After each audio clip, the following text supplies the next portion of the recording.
जी, इस दफ़ा जो विंटर हमने एक्सपेक्ट किया था वो यही था कि फर्स्ट फेज़ जो है वो तकरीबन ऑलमोस्ट जो है वो नॉर्मल रह सकता है, थोड़ा अबव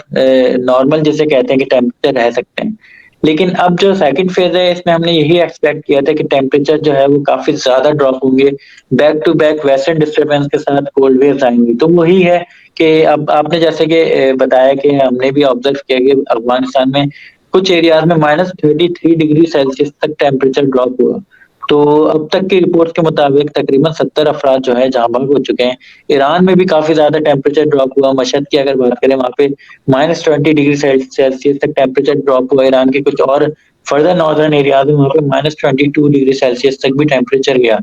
तो अब ये कह सकते हैं कि अब back to back cold waves आ रही हैं और ये सिलसिला जो है मार्च तक जारी रह सकता है। यानी फ़ेब के एंड और मार्च के 15 डेज़ तक जारी रह सकता है। उसके बाद जो है अब क्लाइमेट चेंज का असर इतना हो चुका है कि हम एकदम जो है वो विंटर से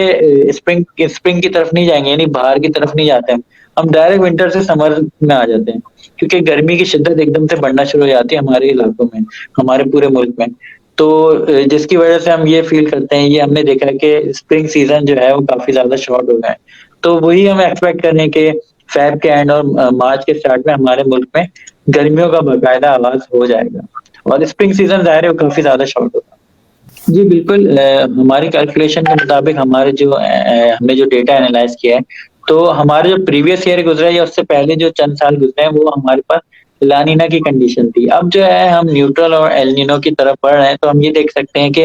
हो सकता है हमारी ज़ाहिर है अर्ली एनालिसिस है, तो हो सकता है कि अब जो कमिंग मॉनसून है, वो इतना ज़्यादा सीवियर नहीं हो सकता जितना हमने प्रीवियस ईयर में देखा। लेकिन फिर हम ये कह सकते हैं कि मॉनसून सीज़न होगा, मॉनसून में यकीनन बारिशें होंगी, तो हमारे जो इंडस रिवर से जितने भी मुहल्लिका इलाके हैं, तो वहाँ पे फ्लड का खतरा हर साल रहता है। लेकिन प्रीवियस ईयर में काफ़ी ज़्यादा फैक्टर्स इन्वॉल्व थे, खास तौर पे हीट वेव्स जो हमारे रीजन में अप्रैल से ही स्टार्ट हो गई थी, अप्रैल और मई से, तो जिसकी वजह से जो है वो हीट हीट इफेक्ट प्लस जो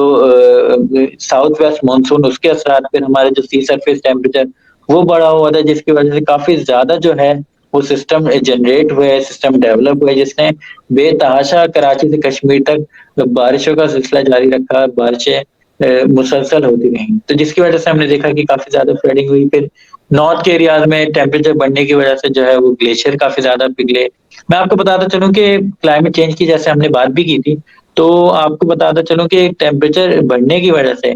अब जो है हमारे जो गिलगित-बल्तिस्तान और अपर जितने भी नॉर्दर्न एरियाज़ हैं, वहाँ तकरीबन 3000 के करीब जो है वो लेक्स बन चुकी हैं और उसमें से तकरीबन आप कह सकते हैं कि 700 के करीब लेक्स जो हैं वो खुदा न खास्ता कभी भी बर्स्ट हो सकती हैं और अराउंड 7 मिलियन पीपल जो हैं वो खतरे की घंटी से दो-चार हैं और अल्लाह ना करे कि इन फ्यूचर हमें लेक बर्स्ट वाली सिचुएशन का सामना करना पड़े। लेकिन क्लाइमेट चेंज की वजह से टेम्परेचर बढ़ रहे हैं, मुसलसल बढ़ते ही जा रहे हैं और आइंदा आने वाले साल जो है हमारे